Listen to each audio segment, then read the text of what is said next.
लोकसभा चुनाव 2024 से पहले बीजेपी ने प्रदेश संगठन में बड़े बदलाव किए हैं। इसमें बीजेपी ने 4 राज्यों के प्रदेश अध्यक्ष बदल दिए हैं। इन राज्यों को नए अध्यक्ष मिले हैं। उसमें पंजाब, झारखंड, आंध्र प्रदेश और तेलंगाना शामिल हैं। बीजेपी ने बाबूलाल मरांडी को झारखंड, सुनील जाखड़ को पंजाब की जिम्मेदारी दी है। इसके अलावा राजेंद्र एटीला को चुनाव प्रबंधन समिति का अध्यक्ष नियुक्त किया है। तो ये बड़े बदलाव किए हैं बीजेपी ने 2024 के चुनाव को देखते हुए। 2024 चुनाव काफी अहम माना जा रहा है। ऐसे में बीजेपी पूरे जोर शोर के साथ रणनीति बनाने में जुटी हुई है और ऐसे में ये बड़े बदलाव होते हुए देखे गए। 4 राज्यों के बीजेपी अध्यक्ष बदले गए हैं और हमारे साथ हमारे सहयोगी रविंद्र कुमार जुड़े हुए हैं, उनसे समझते हैं।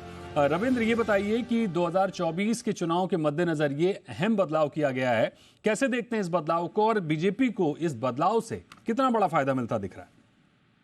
अब बिल्कुल आप देखिए कि पार्टी का जो नया नेतृत्व है या 2014 के बाद जो बीजेपी का नया एक नई सोच है, उसके अनुसार ये कि जिन राज्यों में सालों से बीजेपी के नेता रहे हैं, अगर वो कोई करिश्मा नहीं दिखा पा रहे हैं तो ऐसे में हमें बाहरी दलों से वैसे बड़े नेताओं को पार्टी में शामिल कराना चाहिए जो संगठन को मजबूत कर सके या सत्ता के करीब पहुंचा दे। जैसा कि असम में आपने देखा हिमंत बिश्व शर्मा को, त्रिपुरा में, ऐसे मणिपुर में बीरेन सिंह, ऐसे कई राज्यों में देखने को मिला है। उसी तर्ज पर अगर देखा जाए तो पंजाब में बीजेपी की जो संगठन है काफी खस्ता हाल में रही है। वो अभी तक अकाली दल के भरोसे रहा है।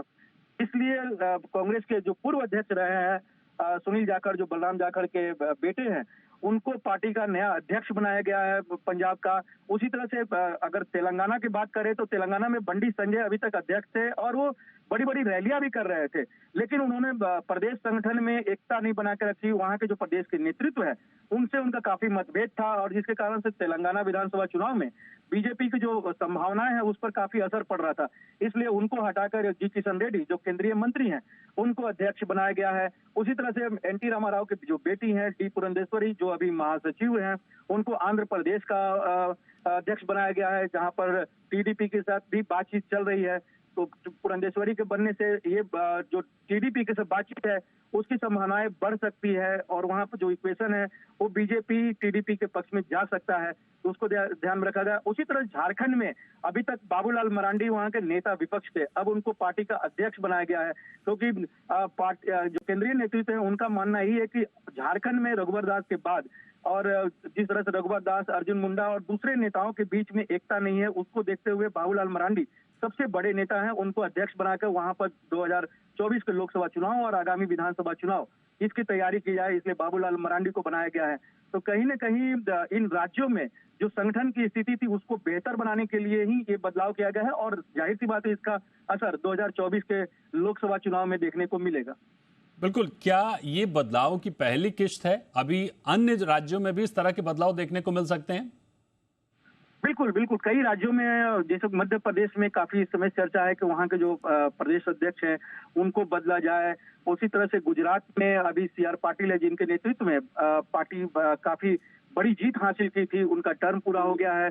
ऐसे में माना जा रहा है कि वहां पर पुरुषोत्तम रूपाला या फिर मनसुख मंडाविया को अध्यक्ष बनाया जा सकता है और सी आर पाटिल को केंद्रीय संगठन में या फिर केंद्रीय मंत्रिमंडल फेरबदल होता है वहां पर उनको जगह मिल सकती है। और भी कई राज्य हैं जहां पर बदलाव होने हैं, लेकिन सबसे महत्वपूर्ण जो बदलाव होगा वो केंद्रीय संगठन में महासचिवों को किसको किसको लाया जाता है। क्योंकि एक जो जानकारी मिल रही है कि आज ही भूपेंद्र यादव केंद्रीय मंत्री, गजेंद्र सिंह शेखावत, किरण रिजिजू, अर्जुन राम मेघवाल, अभी निर्मला सीतारमण और बघेल, ये जो केंद्रीय मंत्री हैं पार्टी मुख्यालय में जेपी नड्डा से मुलाकात किए हैं या कर रहे हैं।